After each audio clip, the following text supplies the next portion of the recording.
Secangkir pengharapan untuk mengawali hari ini. Renungan pagi tanggal 22 Januari, tahun akhir dunia.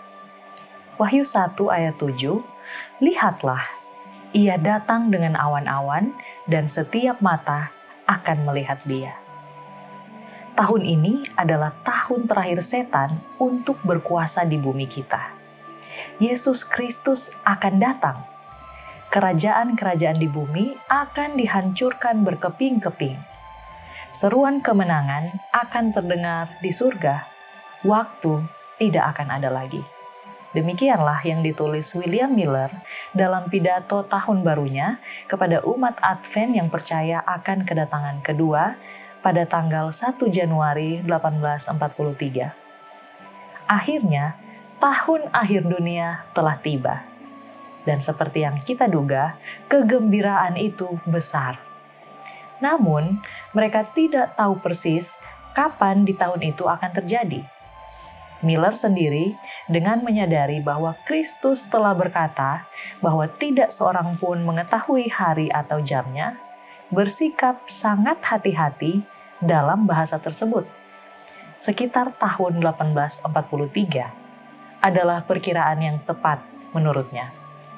Sehingga pada Desember 1842, para pengikutnya mendesaknya untuk lebih spesifik. Bagaimanapun, tahun 1843 akan dimulai bulan berikutnya.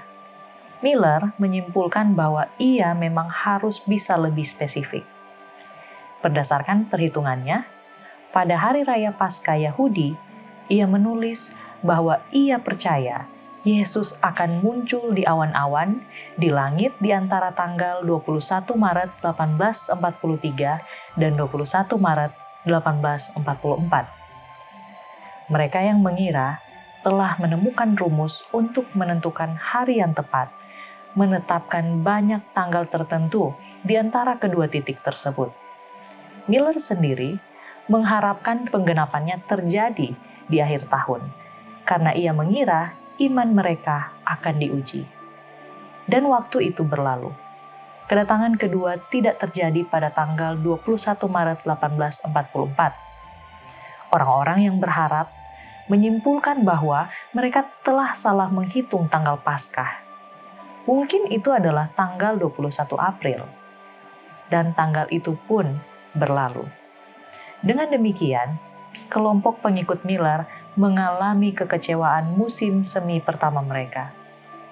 Gerakan ini terhindar dari perpecahan pada saat itu karena mereka tidak terlalu berharap pada tanggal tertentu. Di sisi lain, mereka merasa patah semangat. Mereka terus mempelajari Alkitab untuk memahami pada titik mana mereka berada dalam waktu nubuatan. Kemudian di awal musim panas, mereka menemukan Habakuk 2 ayat 3. Sebab penglihatan itu masih menanti saatnya.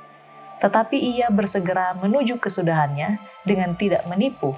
Apabila berlambat-lambat, nantikanlah itu. Sebab itu sungguh-sungguh akan datang dan tidak akan bertangguh. Mereka menyimpulkan bahwa mereka sedang berada dalam waktu penantian.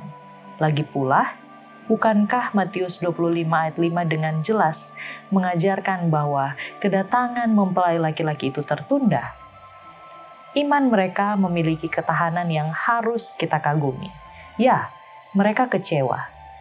Namun, bukannya menyerah, mereka beralih ke Alkitab untuk menemukan keberadaan mereka dalam sejarah nubuatan. Itu bukanlah yang ingin mereka lakukan, tetapi itu adalah satu-satunya pilihan bagi kita yang terus berseru, berapa lama lagi, ya penguasa yang kudus dan benar?